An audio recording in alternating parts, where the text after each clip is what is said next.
Hey, this is Gramin, and welcome to the channel. I just wanted to share something I just discovered with you on my Land Rover LR4. I just purchased, because I wanted Bluetooth music, I just purchased this kit here, Invery, with the iPod cable, which is a Bluetooth system. It cost me $110 on Amazon, and I'm trying to get it working on the LR4 here.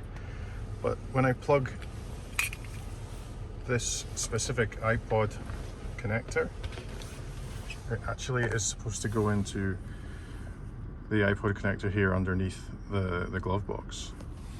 It wasn't recognizing it. I was able to connect the iPhone through Bluetooth to the Invery,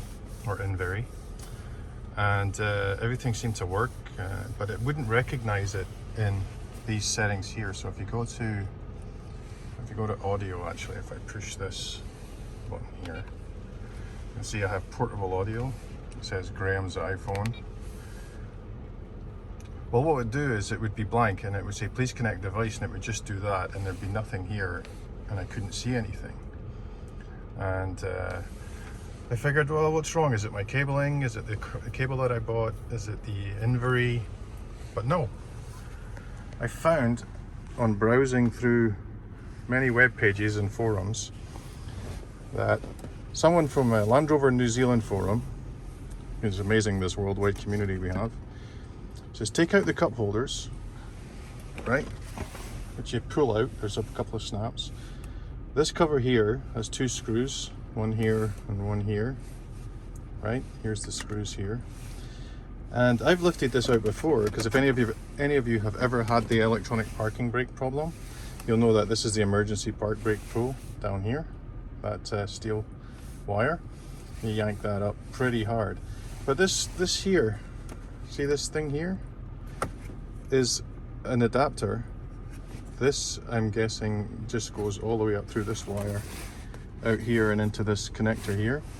And this one here, goes to the iPod. Now that just slides out and is identical, apart from a few extra pins, to this one. I'm guessing the extra pins are for the USB port here, which also wasn't working that well. Anyway, so the lovely gentleman from New Zealand says Land Rover opened that up, pulled out a grey plug, pulled the connectors apart, blew into it, put them back together. And so I opened this up. I'm not going to open it right now because the car's running. But I opened it up. It was really clean. I put it back together. You'll see I pulled out, there's a little pin here, a plastic retainer which goes into this hole down, that hole down where my thumb is there, to hold that in place. I'll put that back together. But I plugged that in. As soon as I plugged that in, I put my connector here, plug that into my USB pod. If I plug it in the right way, like that, it automatically recognized the phone that I'm holding. It says connecting, you see now it says connecting iPod. It works. So you can see that I have all these controls now, and it was just because that connector had just not been used for so long, it just needed to be reconnected, I guess, to re-establish a good connection on the pins.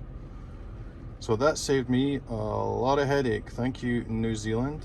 And once that's connected, I can use the steering wheel controls to go through tracks and things like that, depending on what model of Land Rover you have.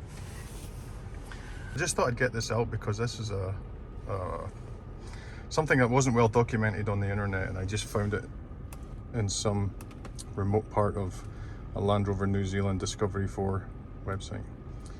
So hopefully that helps anybody. Please like and subscribe, and hopefully I'll get some more videos out in the near future. Cheers.